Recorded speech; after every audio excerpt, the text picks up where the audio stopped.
হরে কৃষ্ণ। রাধে রাধে। সকাল কেমন আছেন? আসছে অক্ষয় তৃতীয়া 30শে এপ্রিল 2025 বুধবার।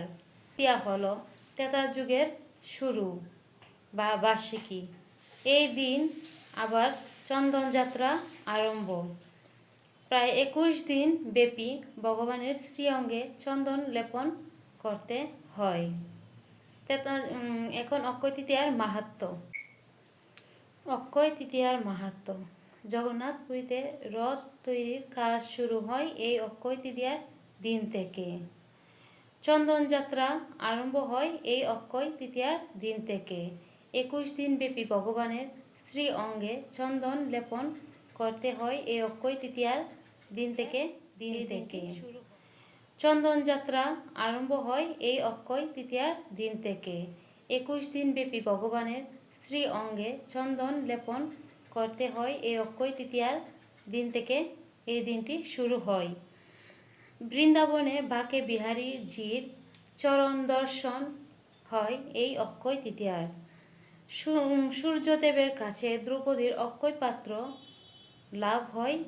গঙ্গা দেবীর মর্তে আগমন হয় এই অক্ষয় তৃতীয়া। ব্রহ্মার সৃষ্টির প্রথম কাজ শুরু করেন এই অক্ষয় তৃতীয়ার দিন থেকে, অর্থাৎ ব্রহ্মদেব সৃষ্টির প্রথম কাজ শুরু করেন এই অক্ষয় তৃতীয়া দিন।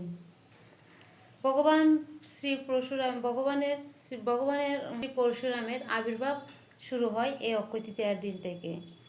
মহর্ষি ব্যাসদেবের মহাভারত রচনা করেন এই অক্ষয় তৃতীয়ার দিন।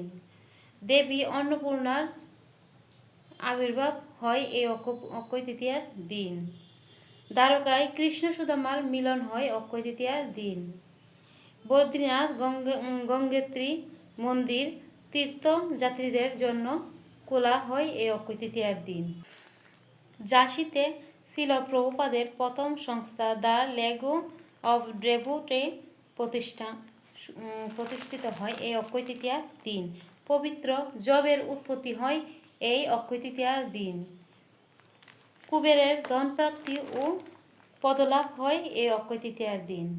তাই অক্ষয় তৃতীয়ার মাহাত্ম্য কথা শ্রবণ করলাম। এখন তৃতীয়ার দিন ব্রহ্মমুহূর্তে ঘুম থেকে উঠে তিলক আচমন করে ভগবানের অর্চনা করে মঙ্গল আরতি করবেন, ভগবানের পূজা অর্চনা করবেন, বেশি বেশি জপ করবেন, বেশি বেশি হরিনাম কীর্তন করবেন, বেশি বেশি গ্রন্থ অধ্যয়ন করবেন, গীতা ভাগবতম অধ্যয়ন করবেন, প্রভুপাদের গ্রন্থ আছে সেগুলি পাঠ করবেন।